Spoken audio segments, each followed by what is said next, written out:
So, hello everyone, and welcome to my class. First, let me introduce myself. So, I will be your teacher in this class, English for grade 10. My name is Mr. Tsaqif. You can call me Mr. Keef. So, in our class, we will learn about the author's purpose. What is that? How we identify it? What kind of techniques we can learn? So, please enjoy this video.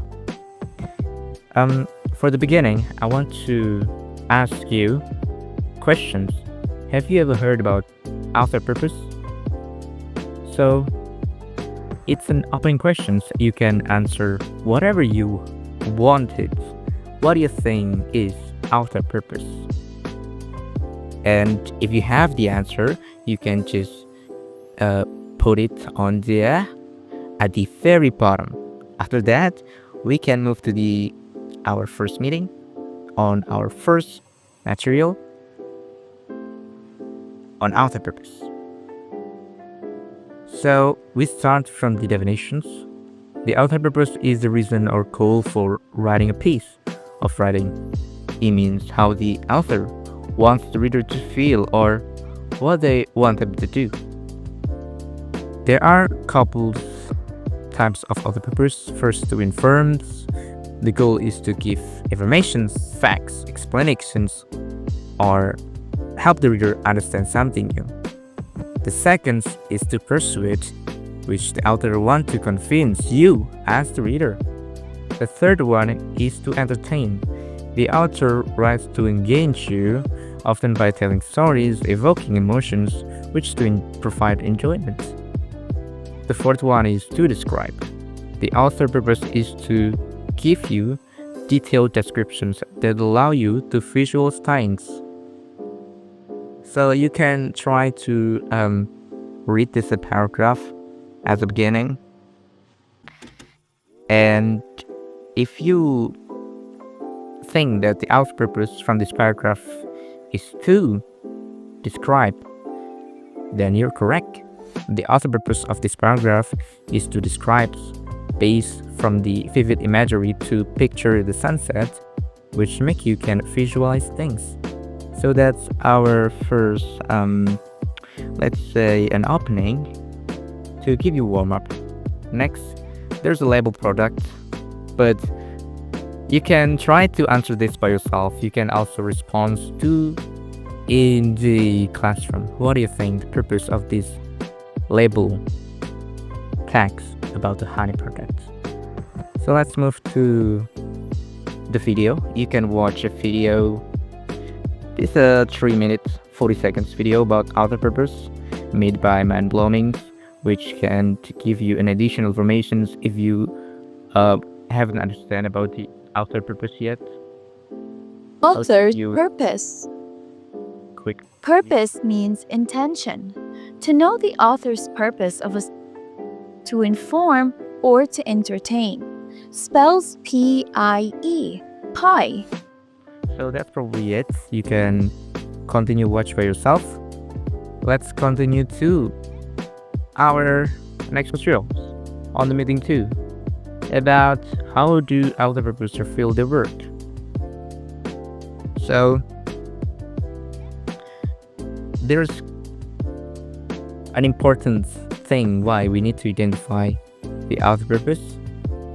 First is comprehending, knowing the author purpose help you to get the main ideas why the author wants you to write this. The second is to analyze. You can evaluate how effective the text that you just read. It's interesting, right? And let's get to the main course. How do author purpose reveal their purpose? There's language and word choice. There's tone, how the text reflect the author's attitude. There's techniques. There's also omissions. You can follow the steps. First is paid close to the attentions. 2 is ask why the author choose to write the text. 3 is ask yourself what the author opinion is. There's also another practice, which you can practice it by yourself. And I want you to try do a quizzes. So, have you ever tried quizzes before? If you have tried quizzes before, that's great. That's awesome. If you haven't tried it, then I suggest you to try it because it is a very interesting applications that you can try. I will demonstrate you a bit. So we get started. So as you can see here, you can see the questions. You absolutely must try this new restaurant downtown. It's the best Italian food I have ever tasted. So what you need to do is to find out what is the outer purpose. Let's try to describe. Oh, it's correct. The answer is to persuade. Let's try to the next questions. To make a perfect omelette, crack the eggs into a bowl and whisk them with a pinch of salt and pepper. It sounds like the author wants to inform how to cook a perfect omelette. So I will pick to inform. And here we go. As you can see, I get the correct answer. So I hope you can try it by yourself at home. Also to fill out your times by practicing your stuff. And we move to our third materials, which is to determine the outer purpose. So you may question why we need to determine the outer purpose. Well, it's a part of evaluating a piece of writing. As you can see, you're in a grade 10, and in the next class you will also see more types of text, and determining the outer purpose helps you to evaluate text.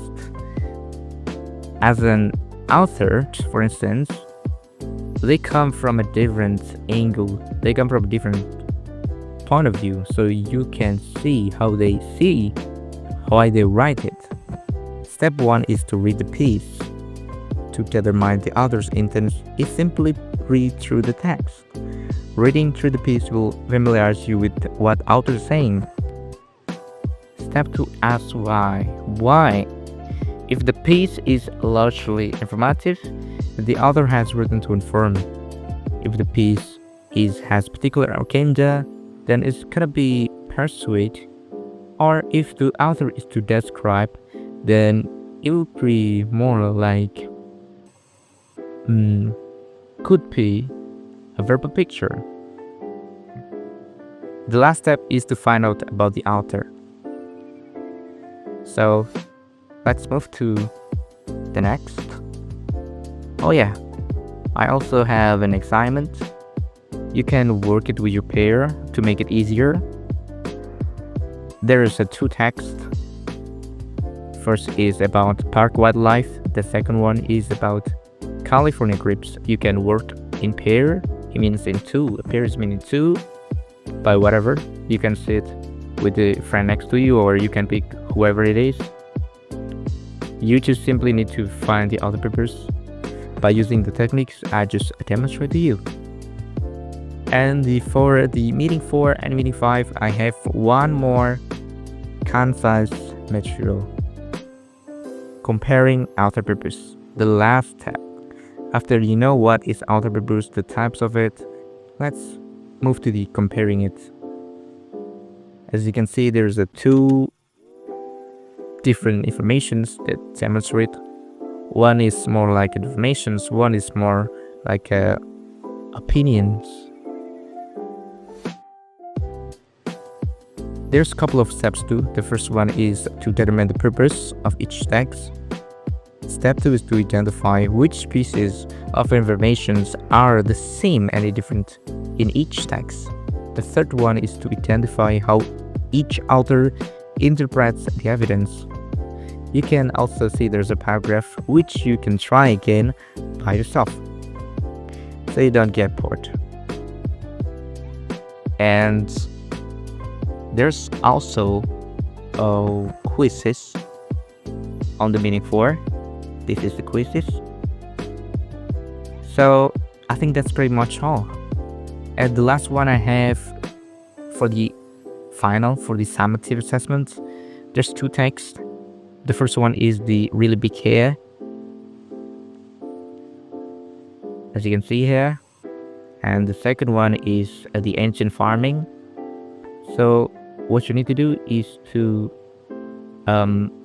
compare these two, what the differences, what are the similarities. So yeah, I hope I just show you what's in our class. So goodbye.